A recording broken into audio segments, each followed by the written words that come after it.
Hey folks, let's do a keyboard video. So you guys know I've been using this geezer keyboard here on the basement machine. Well, I've decided to retire it for a number of reasons. This is the geezer keyboard, this is the GS3. I'm probably going to return this because it's not that it's a bad keyboard, it's just that it's not the keyboard that I wanted. As far as typing on it, the most important part of the keyboard, that is rock solid. The blue switches on this are fantastic. They feel no different than Cherry's version of blue switches. These are clones, but they feel just as good. Excellent keyboard. They feel great. You know, if you like blue switches and you want a keyboard for not a lot of money, the Geezer GS3 is definitely one to go for. However, there are things about it that annoy me. The main thing is the way the lighting system works on this. If you go back and look at my basement computer video from December, I think, December 2016, you'll notice that I had to go through like a bunch of settings to shut the lighting off. I find that irritating because I do that almost every day. It's basically a Christmas tree. The braided cable is nice.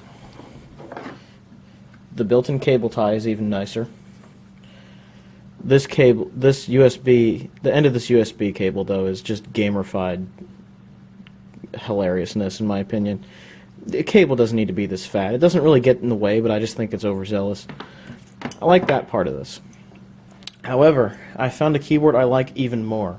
You guys know me in simplicity. This keyboard doesn't have enough simplicity for me, believe it or not. The one thing I thought looks kind of stupid on this keyboard is the NCW thing here, where you get numlock, caps lock, and scroll lock. The lights are underneath these letters, and they're not that large, so sometimes it's not obvious as to whether caps lock or numlock or whatever is on, and I think that's kind of a design flaw. As nice as this keyboard is, as solid as it is, I found something I like even more. That's this Velocifire keyboard. It is a Velocifire... What is the model of this keyboard? It is a Velocifire something or other. I think it's the VS1 or something like that. It is the Velocifire VM01. This keyboard I saw on a YouTube channel, actually. I think it was called MS Tech or something. I forget the name of it. The guy reviewed this keyboard. It's a keyboard that's sort of in this one's price range, but has brown switches and a much more simplified backlight system. And I love brown switches, let me tell you. I love brown switches. They're probably my favorite Cherry switch, next to greens. I like brown for light typing and green for heavy typing, for whatever reason, at least as far as Cherry switches go. And browns, I like them a lot. It's basically blues without the click, although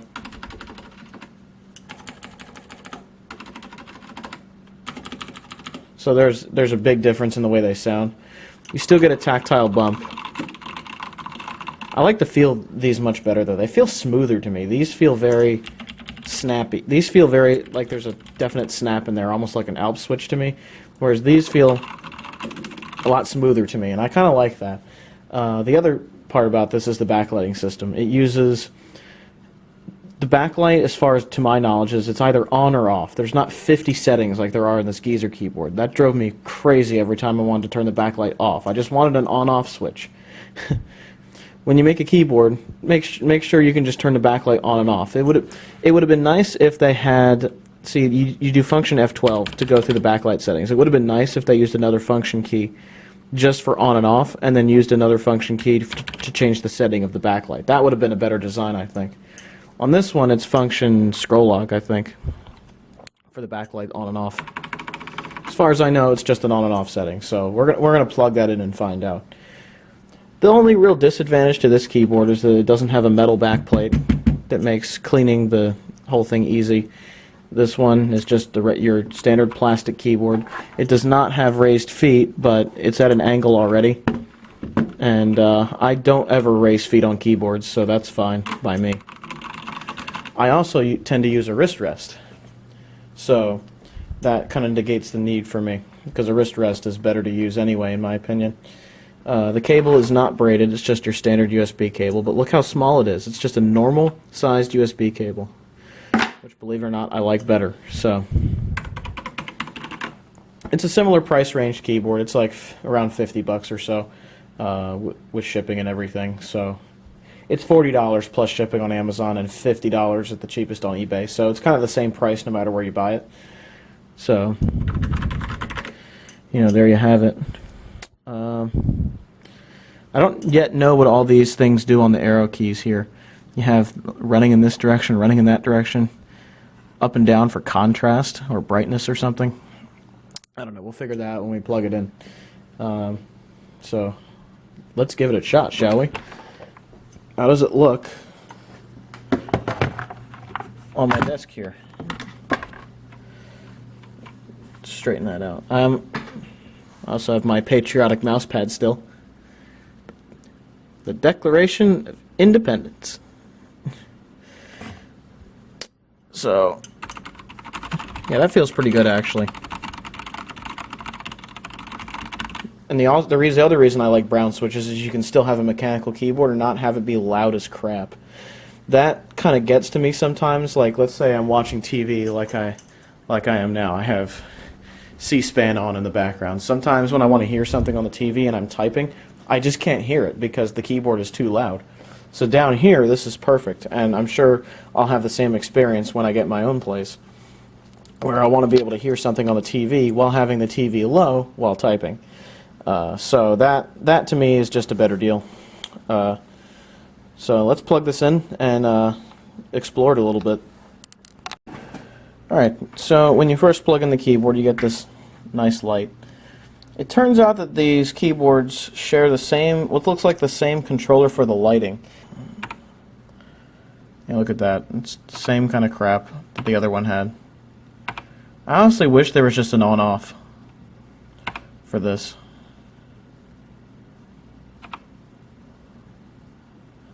Breathing. Is there such thing as off? I guess not. Well, it seems like the Geezer keyboard has a feature over the Velocifire keyboard, and that is you can actually shut the backlight off on this one. Whereas on this, that doesn't seem to be the case. I wonder if you can just do that. I see on this, you can, if you want the backlight off, you can just do that and it's off. I guess you could probably do the same thing on the Geezer. Let me try the Geezer out and see what that does. Alright, so we have the Velocifire up on the desk and the Geezer in my lap. So if we do function down enough,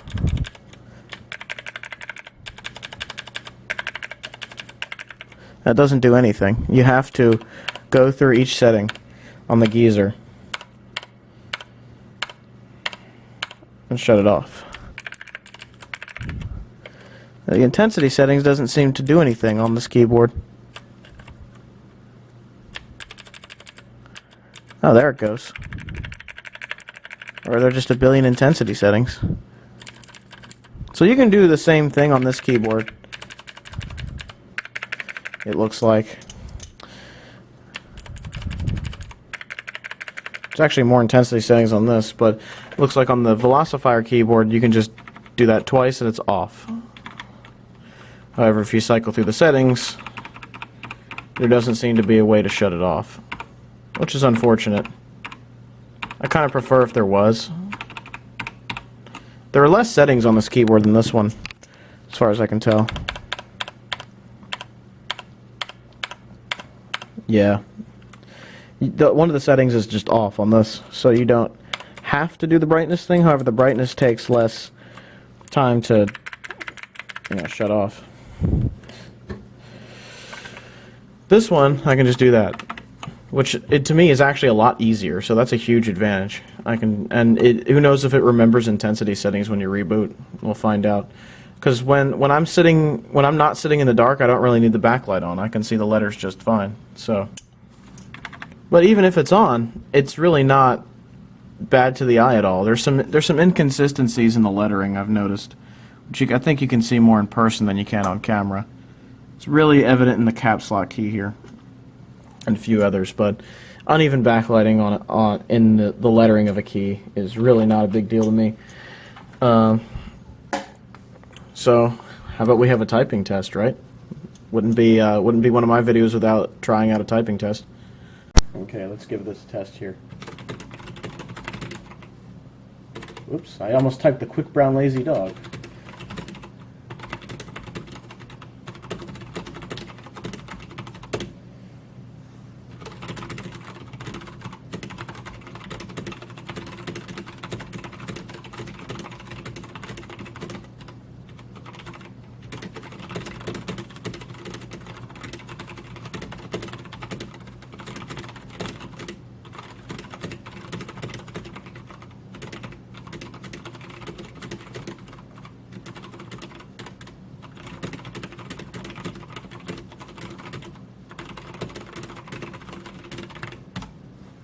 That felt great. That feels really smooth.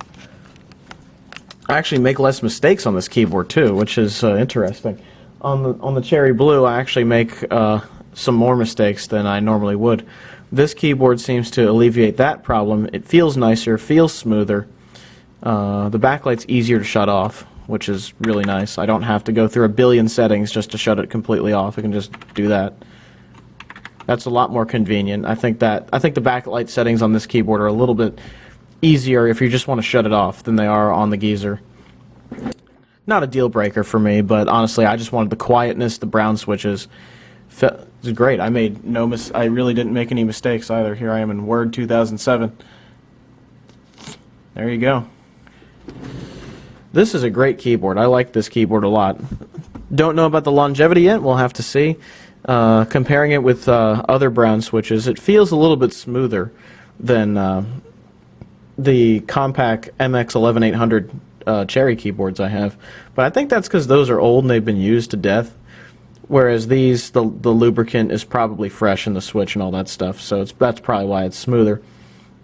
It feels good. I think it uses clones. In fact, let's take a keycap off and take a look. Alright, let's do the traditional thing where we take the escape key off. And I'll probably shut the backlight off so I don't blind the camera with it. Oh yeah. That is definitely a brown switch. Look at that. There's your cherry brown switch. Looks like the company that makes it is Zorro, I guess? I think it's Zorro. Judging by my reading, I could be reading that badly, but it looks like Zorro or Sorrow or something like that. And this camera's not going to be able to focus on it, but here's what it looks like under the keycap. It looks like it's double shot, which is pretty cool. So these are double shot keycaps, which is excellent. Well, there you go. That's under the keyboard for you. It's so nice to be able to just turn the backlight on and off with just like 2 button presses. It's so much better than the other one. That's really nice. Plus the backlight is a lot softer and it's less RGB. I don't like RGB that much. I like a consistent color. So this is a much nicer keyboard for my uses. I'm not saying the Geezer is a bad keyboard by any means. This is a fantastic keyboard. It's just not my style, you know what I mean? Like, it's a great keyboard to type on, but the aesthetic just isn't what I was looking for. And I like cherry brown switches better. I like consistent color in a backlit keyboard better. And I like the way this feels better, and I like the way you control the backlight on this keyboard better as well. So for my needs, this keyboard is better. I like brown switches. If you like brown switches and don't want to spend a fortune, these Velocifire keyboards are great. What's the model of that again? The Velocifire. The model isn't even on the bottom of the keyboard, I don't think. So the Velocifire VM01. Yeah, that's what you want to look for. These keyboards are pretty nice. I found out about this one from another YouTube channel, and I couldn't be happier with the recommendation of it. It's a great keyboard. So there you go. That'll have its new home down here in the basement. I've had this one kicking around a little bit, and I haven't got a chance to try it out yet, and I'm really digging it. So I'm going to try doing work with it over the next couple weeks and see how I like it. I'm liking it so far, just even by the typing test. It felt a lot better to type on for my needs. So there you have it. Yet another keyboard video out of me, right? Nothing, you wouldn't expect any less. So, anyway, hope you enjoyed the video, and have a good one, everybody. Ciao.